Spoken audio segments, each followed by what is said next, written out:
después podamos, si Dios permite y sale bien el mensaje grabado, vamos a tratar de compartirlo en audio y si se puede también en algún video de las redes, ¿sí? Así que hermanos, el mensaje es la ley de Cristo y las cargas. Y vamos a compartir la palabra de Dios, que es el mensaje, el texto que vamos a desarrollar con la ayuda del Señor, que se encuentra en el libro de Gálatas, capítulo 6, versículo 1 al 5, que dice de la siguiente manera en el nombre de Jesús. Hermanos, si alguno fuere sorprendido en alguna falta, vosotros que sois espirituales, restauradle con espíritu de mansedumbre, considerándote a ti mismo, no sea que tú también seas tentado, sobrellevad los unos las cargas de los otros y cumplid así la ley de Cristo. Porque el que se cree ser algo, no siendo nada, a sí mismo se engaña. Así que cada uno someta a prueba su propia obra y entonces tendrá motivo de gloriarse solo respecto de sí mismo y no en otro, porque cada uno llevará su propia carga. Amén, hermanos, alabado sea el nombre del Señor. Como dije, el sermón lleva como título La ley de Cristo y las cargas. Hay una película muy conocida, hermanos, que seguramente muchos de ustedes ya la han visto, que se llama Hasta el último hombre.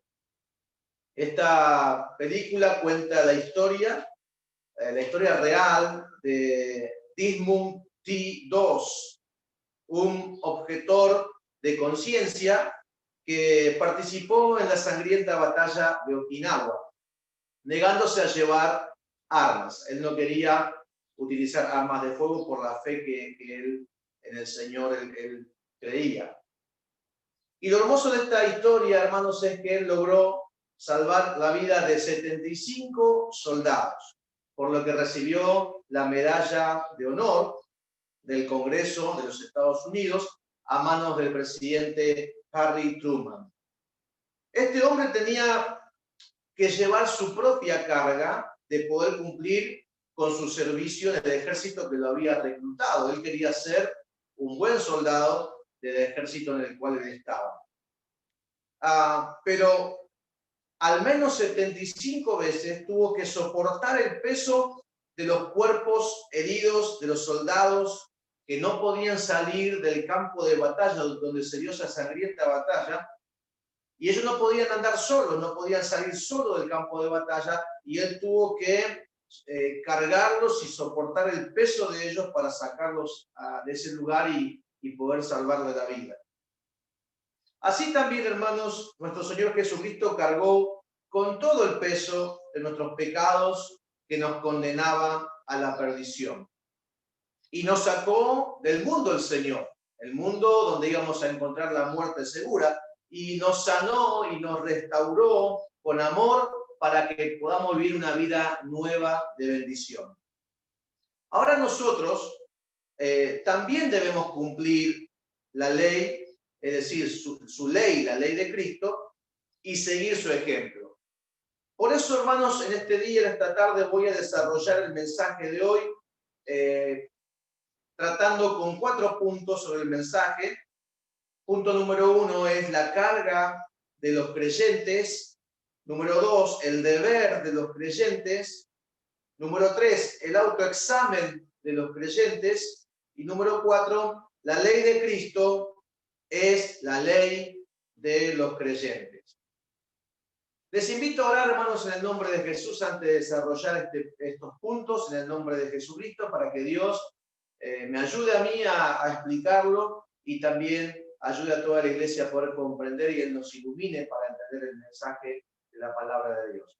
Bendito Dios Todopoderoso, nos acercamos a ti por la fe en el nombre de Jesús en este momento para pedirte que tu palabra fluya, corra, llegue a nuestros corazones, toque nuestros corazones y nos dé, Señor, iluminación y entendimiento de tu voluntad. Te pedimos que nos ayudes, Señor, que nos asistas, que nos bendigas con tu presencia y que podamos estar atentos al mensaje de la palabra de este día para la gloria de tu nombre. Amén y amén. Gloria a Dios. Hermanos, como dijimos, voy a comenzar con el punto número 1, que es la carga de los creyentes. En el versículo 2 del texto que hemos leído, dice, por ejemplo, sobrellevad los unos las cargas de los otros. Y en el verso 5 dice, porque cada uno llevará su propia carga. ¿Sí? Fíjense, uno dice, sobrellevad los unos las cargas de los otros, y el otro versículo dice, cada uno llevará su propia carga. A simple vista, parece que el apóstol Pablo se contradice acá en el texto, porque en el verso 2, como dijimos, dice que cada uno debe llevar sus propias cargas, y el verso 5, y el verso 2 dice que unos tienen que llevar las cargas de otros hermanos.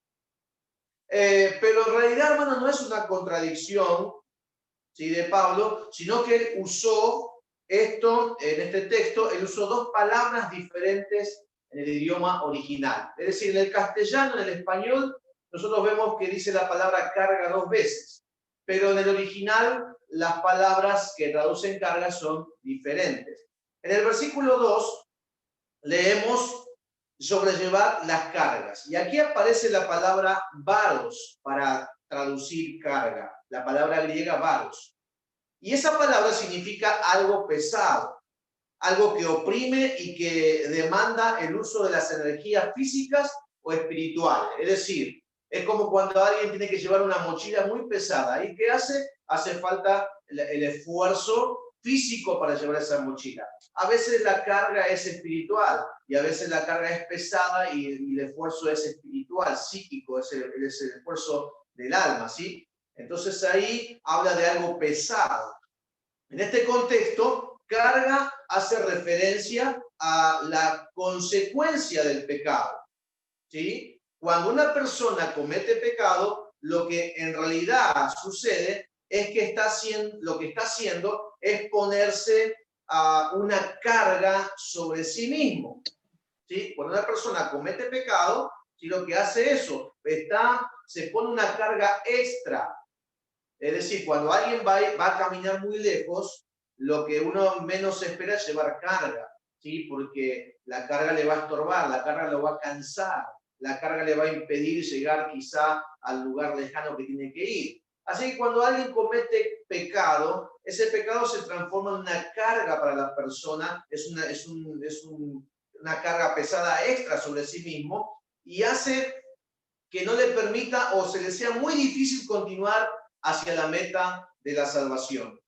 Y esto es porque, ¿por qué motivo? Porque todo acto que realizamos tiene sus consecuencias, sean buenas o sean malas. Es decir, todo lo bueno que hagamos va a terminar sucediendo consecuencias buenas y toda cosa mala que hagamos va a traer como resultado consecuencias malas. El pecado, hermanos, siempre, y entendamos esto, siempre trae la carga de las malas consecuencias. El pecado es malo y como consecuencia va a traer cargas y dificultades malas sobre la vida. Y eso hace, hermanos, que sea muy difícil mantenernos firmes en la carrera de la fe. Pero también, aparte de eso, trae el tremendo peligro de ser desaprobados por Dios finalmente para la vida eterna. En el versículo 5 también leemos la palabra carga, pero en el griego es otra palabra, dijimos que es diferente. Y la palabra que encontramos aquí, leemos en el versículo 5, porque cada uno llevará su propia carga. Aquí la palabra para carga es una palabra griega diferente, como dijimos, y es la palabra portión, que significa simplemente algo que tiene que ser llevado. Acá no implica, la palabra no hace referencia a un peso, solamente hace referencia a algo para llevar. ¿Sí? Puede ser una carta, puede ser algo liviano, ¿sí? Puede ser un mensaje, puede ser muchas cosas lo que dice aquí la palabra griega, o sea, no implica peso. Lo único que implica esta palabra de carga es transportarlo o llevarlo. Así que esta carga, hermano, que cada uno tiene que llevar, no es un peso insoportable y dañino como el pecado, sino que es la carga de la responsabilidad que trae bendición. ¿Cuánto dicen amén? Amén. Esta es una carga diferente. Es llevar, ¿sí? Es llevar algo, ¿sí? Es llevar algo sobre uno, pero es una responsabilidad en este caso, ¿sí? Y es una responsabilidad buena porque es una responsabilidad que trae bendición. Es nuestra responsabilidad como creyentes tener que sobreedificar nuestra vida en Cristo para presentarnos en aquel día delante del Señor ante el tribunal de Cristo, ¿sí? Esa es la responsabilidad que tenemos, es la carga que tenemos, ¿sí? Sobreedificar nuestra vida conforme a la voluntad de Dios para presentarnos un día delante del tribunal de Cristo y que Cristo mire nuestro trabajo como cristianos, cómo edificamos nuestra vida cristiana. Esto, hermanos, es una carga ligera, una carga liviana. Esta es una hermosa carga para llevar que nos dio el Señor, que es hacer nuestra propia casita, podríamos decir, con los materiales que Él nos pone a disposición. Amén. Eso sería el significado de la carga. Tenemos que edificar una casa, tenemos que edificar nuestra vida y tenemos que edificar esa casita espiritual, esa vida espiritual, hermano, con el material que Dios mismo nos da por su poder. No es lo mismo, hermanos, una carga que otra, que la que hablamos hace un momento. No es lo mismo la carga pesada del pecado que la carga de la responsabilidad de edificar la vida cristiana. Como tampoco es lo mismo tener que hacer trabajos pesados como castigo en una cárcel, por ejemplo, ¿sí? No es lo mismo eso que trabajar para hacer tu propia casita para disfrutarla con tu familia. Amén. ¿Quién se puede poner mal por eso? ¿Quién se puede poner mal porque alguien te diga, mira, te doy todo el material que necesites, te doy el cemento, la arena, el ladrillo, te doy el terreno, te doy todo lo que te haga falta para que hagas tu propia casa para estar con tu familia? ¿Quién se puede poner mal por eso? ¿Quién puede decir qué carga tan pesada, qué malo, qué horrible? No, es una carga liviana, es una carga alegre, es una carga de bendición, justamente edificar nuestra vida para estar en la presencia del Señor, y es diferente, como dijimos, de la carga del pecado que se puede asemejar a un preso que está siendo castigado y esclavizado y paga por su culpa en ese lugar, ¿sí? Es una carga pesada que tiene que ver, se identifica con el pecado. Cada uno, hermanos, tenemos la carga y responsabilidad que nos dio el Señor de ir edificando nuestra vida nueva en el Señor. Y si esta actividad va a ser edificar para tu casa eterna, no lo vas a hacer con el mejor material. Amén. Imagínese, hermano, alguien que a usted le diga, tenés el material que quieras para edificar tu casa, para que vos hagas tu casita para tus hijos, para tu familia. El material que vos quieras, yo tengo el dinero, yo tengo todos los recursos, toma lo que quiera. ¿Qué tomaría usted para hacer su casa? ¿Usted tomaría chapas así podridas, chapas ahí con todas rotas? ¿Usted tomaría cartón de la calle? No, hermano, todos iríamos seguramente a tomar el mejor material, la cerámica, el mármol, la mejor madera. ¿Por qué? Porque nos está dando el regalo la persona que nos dice, yo te doy a disposición todo lo que quieras. Alabado sea el nombre del Señor. Entonces la pregunta es, hermano, Dios te dice que edifiques, te da la carga de edificar tu propia vida, tu vida espiritual para presentarte delante del Señor. Y la pregunta es obvia. Si es para tu propia vida, si es para tu propia casa, si es para tu propia bendición, ¿no vas a usar los mejores materiales para eso que Dios te pone a disposición? Bueno, el que es irresponsable, hermano, no hay caso. Es siempre así. Lo hará solo con madera, con heno, con hojarasca, una casa muy pobre, muy débil. Pero los que son sabios y entendidos edificarán su vida o su casa para presentarse ante el Señor con oro, plata y piedras preciosas para la gloria de Jesucristo, que son las que Dios va a alabar, una vida digna de la presencia del Señor. Amén, eso es lo mejor. Así que esa es la segunda palabra carga, ¿sí? Una carga es la carga negativa, la carga mala del pecado, la carga que trae consecuencias tristísimas, y la otra carga que cada uno tiene que llevar, dice el Señor, es la carga justamente de la responsabilidad de edificar algo hermoso por su poder en nuestra vida.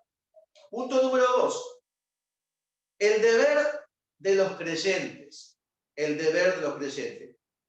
Dice la palabra de Dios, hermanos, si alguno fuere sorprendido en alguna falta, vosotros que sois espirituales, restauradle con espíritu de mansedumbre.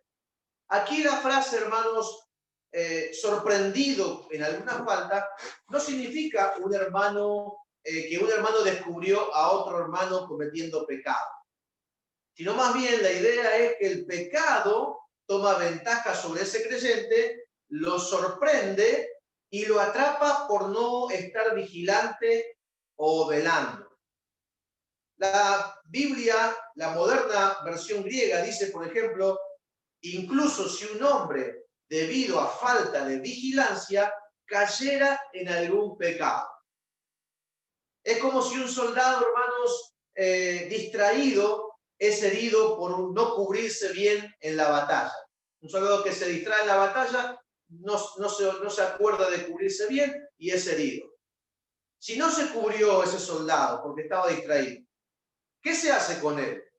¿Lo dejamos morir porque estaba distraído y se dejó, no fue prudente, quizá no estaba velando y una bala lo hirió? ¿Qué hacemos con él? ¿Lo dejamos morir?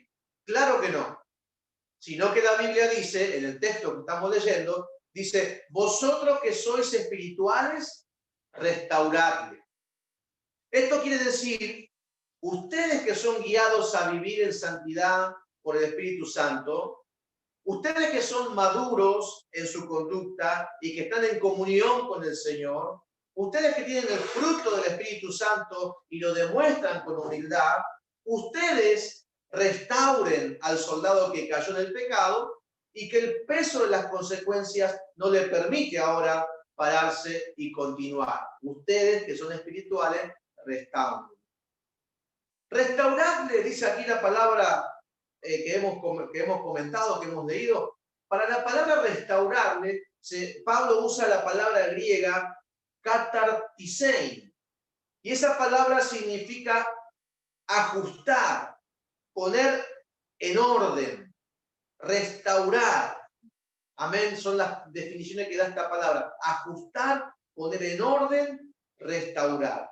Se utiliza esta palabra respecto de los discípulos de Cristo. Ustedes se acuerdan que cuando Cristo llamó a Juan, ¿sí?, y a Santiago, dice que él los vio a ellos dos que estaban, por ejemplo, restaurando las redes, remendando las redes. Ahí la traducción es restaurar las redes, por ejemplo.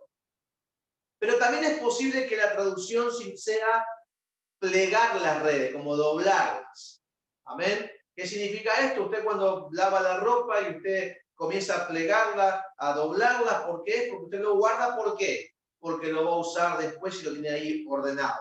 Así que también restaurar las redes o plegar las redes da la idea de que estaban siendo preparadas para su uso futuro. Es decir, no estaban plegando las redes o remendándolas para tirar.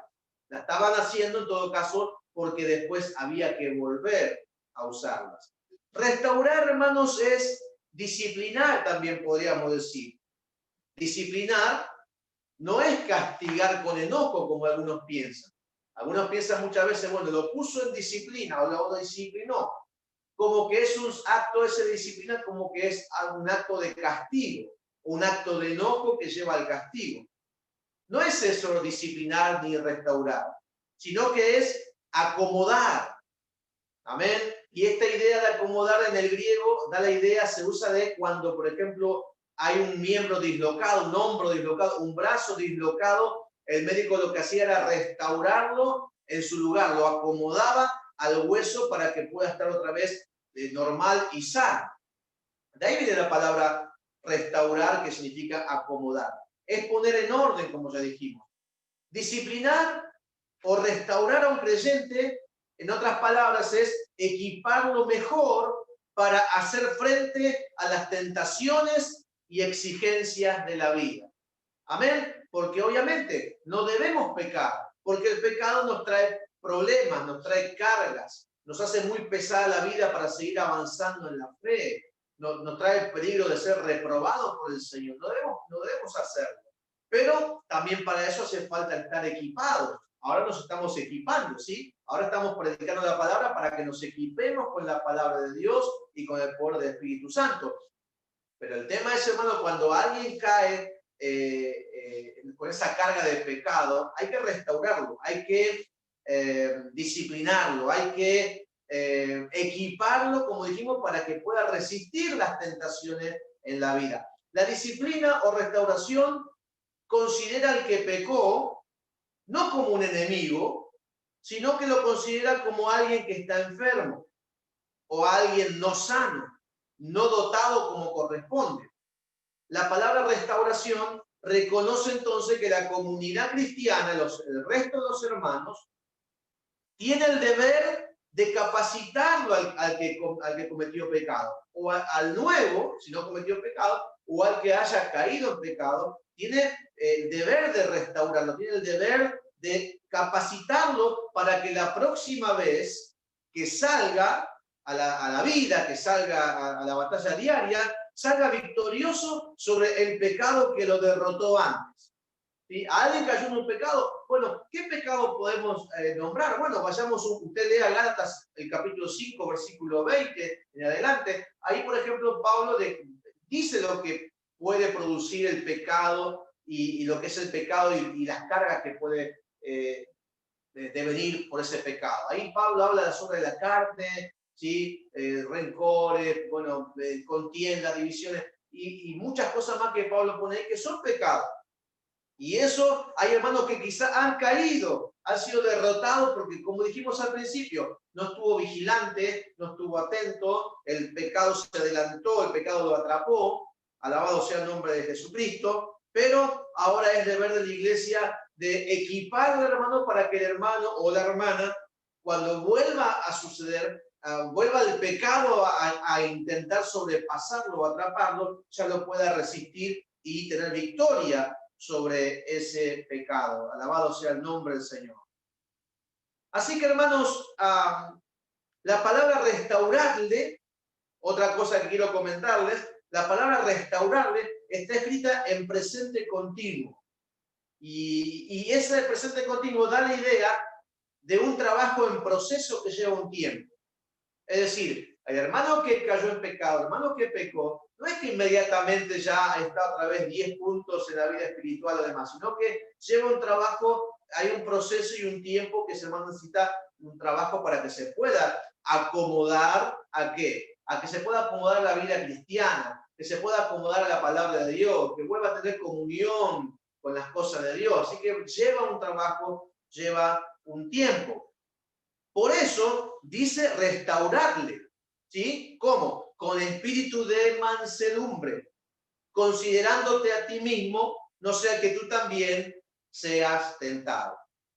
Esto habla a los hermanos espirituales que tienen el fruto del espíritu, ¿sí? Eso le habla a ellos, ¿sí? Habla a los que tienen el fruto del espíritu. Si somos espirituales, entonces deberíamos tener mansedumbre. Porque recuerden que una de las características del fruto del Espíritu Santo es amor, gozo, paz, paciencia, bondad, benignidad, fe, mansedumbre y templanza. Así que los que son espirituales tienen la característica de la mansedumbre en su corazón y deberían usar la mansedumbre para restaurar al que ha caído o al que está herido. Mansedumbre hace referencia a un animal, por ejemplo, que ha sido domado, ¿sí? Un caballo que una vez fue salvaje, pero que ahora es obediente al bocado y a la brida. La brida es lo que pone la máscara que tiene el caballo, donde ponen el freno, ¿sí? Eso es la brida. Y fíjese que seguramente al principio el caballo no quería acercarse ni que lo toquen para darle de comer, y mucho menos le iban a poner el freno o las riendas o la máscara esa. No, el caballo no quería, pero luego fue domado. y ahí el caballo tranquilito viene para comer, y cuando le van a poner la brida, tranquilito ahí se queda y le acomodan ahí en su cabeza eso, porque está manso ahora, porque tiene mansedumbre, ha sido amansado, alabado sea el nombre del Señor. Manso es una persona afable, y afable significa que es una persona agradable, apacible, cordial en el trato. ¿Sí? Es una persona cordial en el trato. Una persona que se da gusto estar con esa persona. Da gusto que te puedan hablar. Da gusto que te puedan aconsejar. Da gusto que puedan tratar con tu caso. ¿Sí? A ustedes habrá pasado muchas veces que tenía el profesor, digo los profesores, ¿sí? Pero el profesor que no, a este no le quiero decir nada, y al profesor que uno decía, ay, yo le puedo hablar, le puedo decir. Usted capaz que habrá tenido un patrón con el cual no se podía ni acercar, y otro que quizás había mucho respeto y amistad, quizás tenía un supervisor de la misma forma, amén, quizás tiene un hermano diferente que otro, un padre diferente que otro, entonces usted va a acercarse, va a querer recibir de esa persona que es amable, afable, como dije, respetuosa, que es cortés, ¿sí? Todo eso es lo que habla la palabra manso o mansedumbre, una persona cordial. Pero todo eso, por más que digamos amable, cordial, apacible, manso, no significa débil, como muchas veces la gente piensa. No es el que es así, es débil, sino que es fuerza bajo control. ¿Sí? Tiene fuerza, tiene capacidad, quizá tiene carácter, quizá como lo tenía en su tiempo, ira. Ustedes recuerden que Moisés dice que Moisés era el hombre más manso que había sobre la tierra. Pero también él un día, cuando hacía falta la ira para que la gente en algún momento se entienda la gravedad de su pecado, dice que él también demostró ira. Amén. Así también como Dios, porque Dios también muestra ira. También hay lugar para la ira de Dios. Ahora no es el tiempo de la ira de Dios, ahora es el tiempo de la gracia, la misericordia del Señor, pero un día Dios va a decir, bueno, es tiempo de la ira para los que no aprovecharon a recibir la palabra del Señor.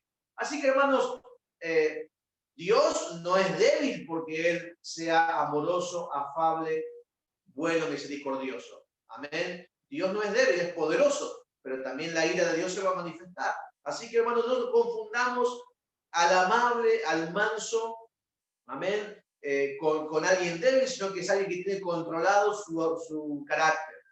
Entonces no va a maltratar a la gente, no la va a humillar, no la va porque cometió pecado, la va a juzgar y la va a hacer tantas cosas quizá sin misericordia, sino que va a tratar cordialmente para restaurar a esa persona que está herida en ese momento.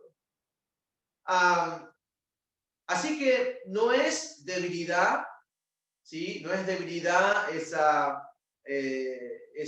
forma de mansedumbre, sino que es fuerza bajo control del Espíritu Santo para restaurar con amor a la gente que lo necesita. Cordiales, ¿sí? Cordiales, pero firmes para cortar con la palabra a los que desean deleitarse en el pecado.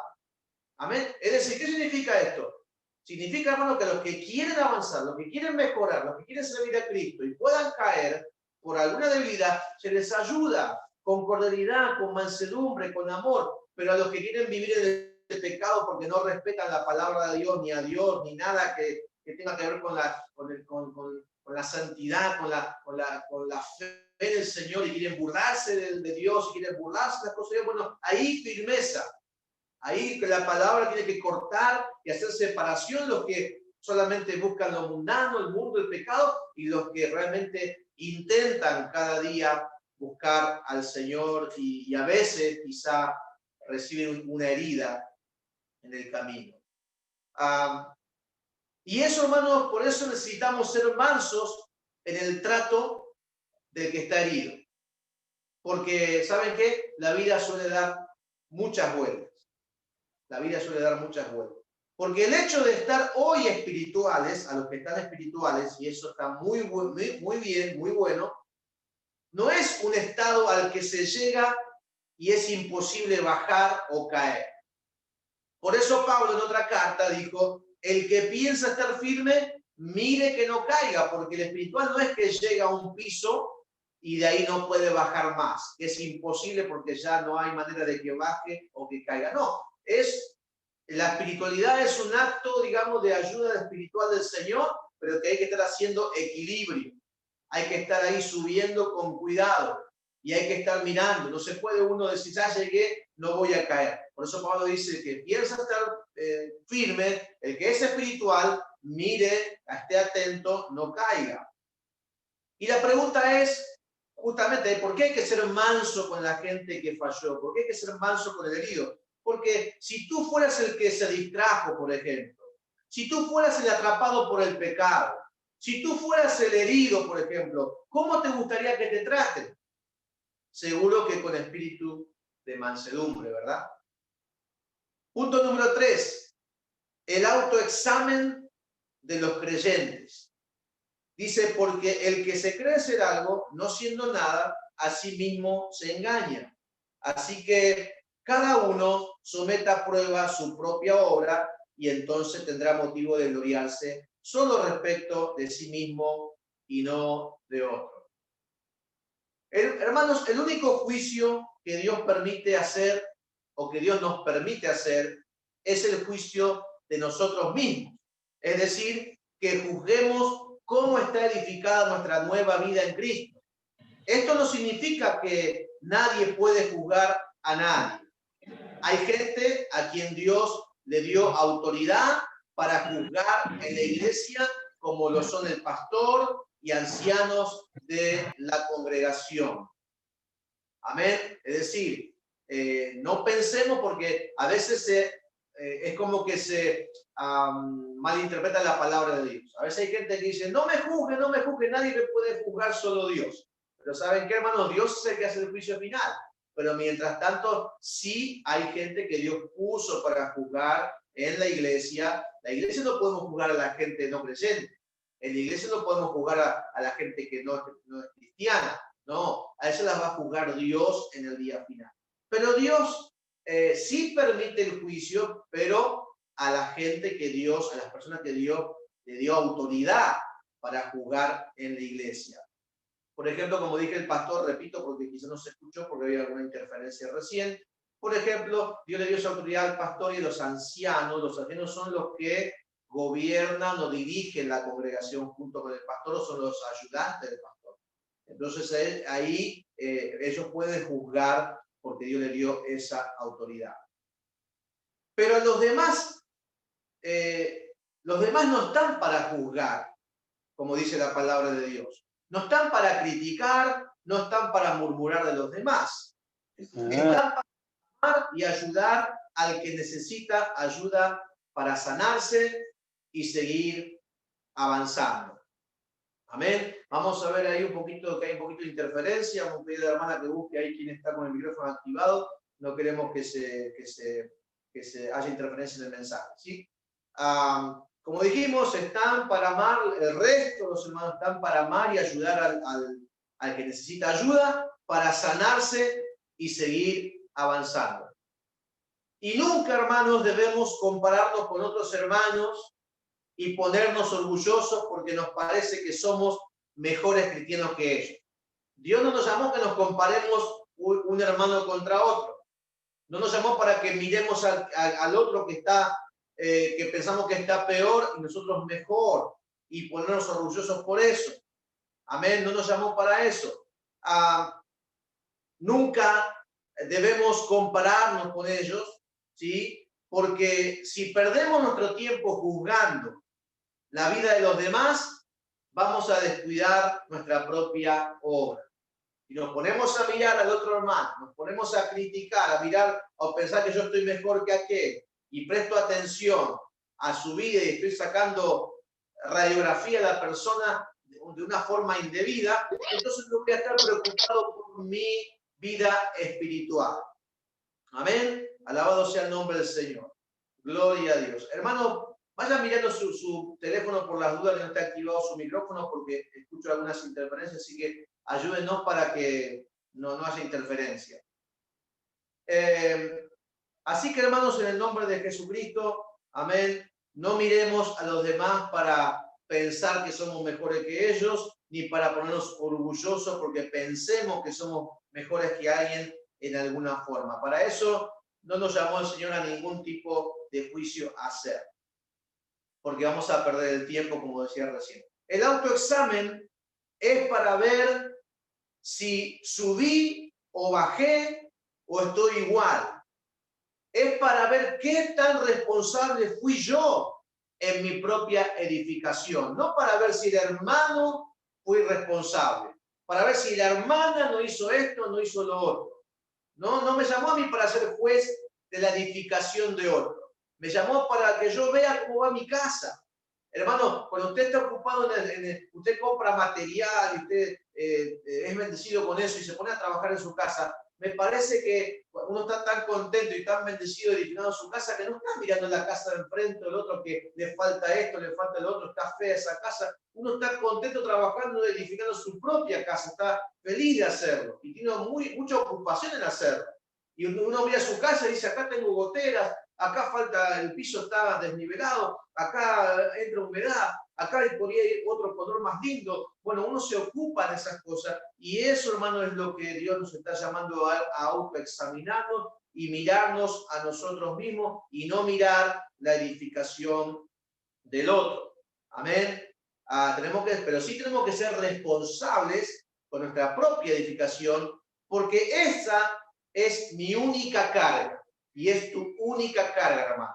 O sea, la carga que Dios te dio, la carga que Dios te dio a vos y a mí para que llevemos, es la única que Él nos ha dado, es la responsabilidad que nos ha dado el Señor para presentarnos delante del Señor en aquel día, la responsabilidad de edificar nuestra vida espiritual. El punto número 4 y el último punto, que con esto ya voy a ir cerrando el mensaje, dice, la ley de Cristo es la ley de los creyentes. Los hermanos Gálatas, o de la iglesia de Galacia, se habían desviado, dice el contexto del libro, dice que ellos se habían desviado del evangelio verdadero y estaban yendo, o se estaban yendo para la ley judía, que es imposible de cumplir, obviamente, porque la ley judía está llena de preceptos y de cosas y tipos y figuras y sombras con sacrificios y muchas cosas más que es imposible de cumplir. Y ellos querían, de alguna forma, volver a eso. Ellos habían creído en Cristo, pero alguien les predicó, alguien les los engañó, alguien les torció el mensaje. Entonces ellos como que querían volver a la ley, querían volver a esos preceptos que son imposibles de cumplir. Querían esclavizarse sin darse cuenta en tener que guardar la ley de los días, en guardar las fiestas, en guardar la circuncisión y muchas otras cosas más. Y Pablo, sorprendido por esta actitud de los Gálatas que se vuelven para atrás de alguna forma, intenta despertar a los Gálatas, que parece que él dice como que alguien los embrujó o los fascinó, les hizo distraerse de lo que es importante y estaban como en las nubes haciendo algo que es falso. Entonces dice Pablo, ¿quién los fascinó? ¿Quién los engañó? ¿Quién les dijo eso a ustedes para que se vuelvan de Cristo y se vayan a la ley? Entonces, parece que en ese momento, en este momento, Pablo, en este versículo que leemos, parece que irónicamente les dice Pablo, si tanto quieren cumplir la ley, porque parece que se dirán como ir a la ley judía, si tanto quieren cumplir la ley, cumplan mejor la ley de Cristo. ¿Sí? Como una ironía de Pablo, cumpla la ley de Cristo. ¿Qué ley quieren cumplir? Cumpla la ley de Cristo. La ley de Cristo es la ley del amor. Es ayudar al débil. La ley de Cristo es ayudar a salir de la carga y de las consecuencias del pecado a los hermanos heridos. La ley de Cristo es tener misericordia del caído y tenderle una mano. Y para cerrar el mensaje, hermanos, les leo esta porción que nos ayuda a comprender mejor todo este pasaje, toda esta exposición que hemos hecho de Gálatas capítulo 6, versículo 1 al 5. Y dice la palabra de Dios, y con esto termino, Juan 8, 1 al 11 dice, y Jesús se fue al monte de los olivos, y por la mañana volvió al templo, y todo el pueblo vino a él, y sentado él les enseñaba. Entonces los escribas y los fariseos le trajeron una mujer sorprendida en adulterio, y poniéndola en medio, le dijeron, maestro, esta mujer ha sido sorprendida en el acto mismo del adulterio. Y en la ley nos mandó Moisés apedrear, matar a tales mujeres. Tú, pues, ¿qué dices? Mas esto decían tentándole para poder acusarle. Pero Jesús, inclinando hacia el suelo, escribía en tierra, inclinado hacia el suelo, escribía en tierra con el dedo. Y como insistieron en preguntarle, se enderezó o se paró y les dijo, el que de vosotros esté sin pecado, sea el primero en arrojar la piedra contra ella. E inclinándose de nuevo hacia el suelo, siguió escribiendo en tierra. Pero ellos, al oír esto, acusados por su conciencia, porque ellos también tenían pecados, y seguramente graves pecados, salían uno a uno, se iban yendo, comenzando desde los más viejos hasta los postreros. Y quedó solo Jesús y la mujer que estaba en medio. Enderezándose Jesús y no viendo a nadie, sino a la mujer, le dijo, mujer, ¿dónde están los que te acusaban? ¿Ninguno te condenó? Ella dijo, ninguno, Señor. Entonces Jesús le dijo, ni yo te condeno. Vete y no peques más. Amén. Esta historia resume todo lo que el Señor nos está enseñando aquí en este día por medio de la Biblia en el pasaje de Gálatas. Así que, hermanos, todos tenemos que ser espirituales, todos tenemos que ser nuestra mejor edificación espiritual, pero también cuando alguien cae, todos tenemos que tratar de ayudarlo sin juzgar, para que ese que se levante pueda seguir con su casita espiritual. Amén. Quizás ese que estaba haciendo su casita cayó y no podía seguir trabajando en su edificación espiritual. ¿Por qué? Porque se durmió, porque no fue vigilante, porque no estaba orando. Obviamente no es que eso pasa porque pasa. Hay un descuido, hay una distracción, seguro, pero es un soldado de Cristo, es un hermano, es alguien que corría con nosotros, es alguien que quería estar, nos ayudó quizás muchas veces a nosotros mismos, quizás que colaboró con nosotros, pero ahora cayó. Entonces, ¿qué dice el Señor? Todos tenemos que ser espirituales, todos tenemos que mejorar, todos tenemos que edificar nuestra casa espiritual, nuestra vida espiritual para presentarnos de la mejor forma delante del Señor en aquel día, pero miremos por los hermanos que fueron sorprendidos por el pecado. El pecado los atrapó por diferentes cuestiones. Amén. ¿Y qué debemos hacer? Sobrellevemos las cargas de ellos y cumplamos la ley de Cristo. Cristo llevó nuestras cargas, Cristo llevó nuestros pecados. Cristo nos vio que pecamos, Él pagó por nosotros y nos ayudó a levantarnos, a restaurarnos. Él nos restaura. Él tiene paciencia todos los días con nosotros. Amén. Todos los días Él nueva su misericordia. Entonces, ¿qué dice el Señor ahora? No desechemos a los soldados. No juzguemos a los soldados heridos. No es tiempo de juzgar al que está herido. No es tiempo de gritarle y recriminarle al soldado que pierde sangre por su cabeza o por su hombro, por su brazo, porque el tiro le pegó. Es tiempo de hacer restauración, es tiempo de atenderlo, es tiempo de vendarlo, es tiempo de ser paciente, de ser manso, para que ese hermano pueda levantarse, esa hermana pueda levantarse y dejar el pecado, obviamente. No estamos diciendo aquí que cada uno siga con su pecado, sino dejar ese pecado y comenzar a restaurarse, a acomodarse en el cuerpo de Cristo y seguir con su casa espiritual. Hermanos, la ley de Cristo y las cargas. Tenemos cargas, como dijimos, cargas pesadas por el pecado, a veces, pero también tenemos la carga de llevar nuestra vida moldearla y edificar nuestra vida espiritual para el Señor. Y la ley de Cristo es ayudarnos en amor y con paciencia, amén, esforzarnos por ayudar siempre al que lo necesita. Hermanos, en el nombre de Jesús, les invito a que oremos y que el Señor bendiga sus vidas y nos ayude a cada día a hacer su voluntad. Señor, en el nombre de Jesús te agradecemos por tu presencia, por tu palabra, por tu gracia divina. Bendice a mis hermanos en este día, bendice mi vida, mi corazón, mi mente, a todos mis hermanos, sus vidas, sus familias, y te rogamos que nos ayudes a hacer tu voluntad. Señor, si caemos, levántanos por tu misericordia y gracia. Si caemos, que siempre haya un hermano misericordioso y manso que tú uses para ayudarnos a levantarnos y a continuar edificando nuestra vida, Señor.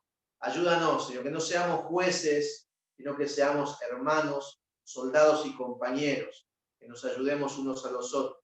Ayúdanos a edificar sin mirar al otro, pero a edificar, a seguir trabajando en la fe, a no dejar de buscar la vida espiritual, pero no dejar de ser compasivos, que no entre orgullo en nosotros para compararnos con nadie, sino que cada día, si avanzamos un poco en nuestra vida espiritual, si estamos mejor nosotros que ayer, te damos gracias a ti. Si estamos hoy mejor que el año pasado en la vida espiritual, todo es para la gloria de tu nombre, pero no sea para estar orgulloso ni mirar las deficiencias de los demás, sino en ocupar nuestras propias necesidades y ayudar al que ha caído, al que ha sido atrapado por el pecado, porque tú nos has llamado a llevar la carga a los unos, sobrellevar la carga a los unos y los otros. En el nombre de Jesús te lo pedimos, Padre Celestial. Amén y amén. Gloria a Dios. Alabado sea el nombre de Jesús. Hermanos, Dios les bendiga en el nombre del Señor. Ahora sí, espero que haya sido de bendición la palabra de este día para su vida. Vamos a sacar la foto, ahora sí. Acuérdense que dijimos que preparo una linda sonrisa para la foto.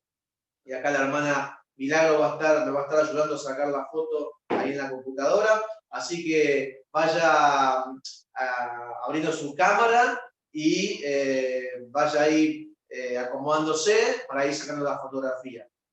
La hermana Lucía no sé si va a estar allá con su cámara o me va a acompañar acá. Amén. La hermana Lucía siempre es mi compañera y siempre salimos juntos en todos lados. Así que por eso yo le invito a que venga al lado mío, porque es la hermana que me ayuda a sobrellevar las cargas también. Amén. Así que la hermana Gloria va a ir sacando, así que mientras que ella saca, creo que debe ser por lo menos cuatro páginas. Pueden activar los micrófonos si quieren ya, también de paso, y mientras la hermana va... A ver, ahora voy a ver cómo hacer, ¿sí? ¿Esta qué página? ¿Una página más? Bueno, hace eso, como te dije, primero hacer así con este insert, y para que voy a aprender.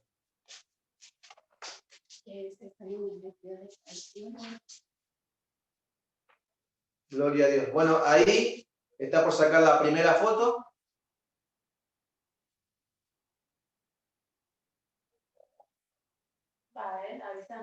Ahí va la foto, hermano. A ver, 1, 2, 3.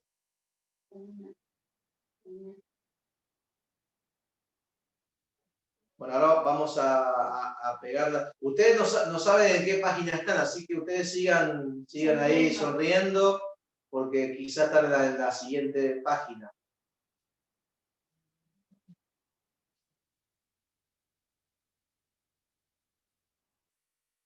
Amén, a ver cómo vamos. Creo que falta creo que son 2 páginas y vamos a estar viendo ahí.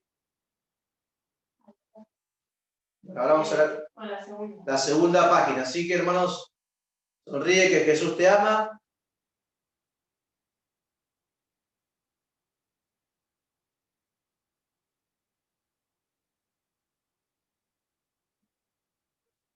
Pues no sé si están desactivados los micrófonos ya. Si quiere saludar, hermano, puede desactivar su micrófono. Y puede saludar a los hermanos porque ya estamos a punto de cerrar el culto de hoy en el nombre de Jesús.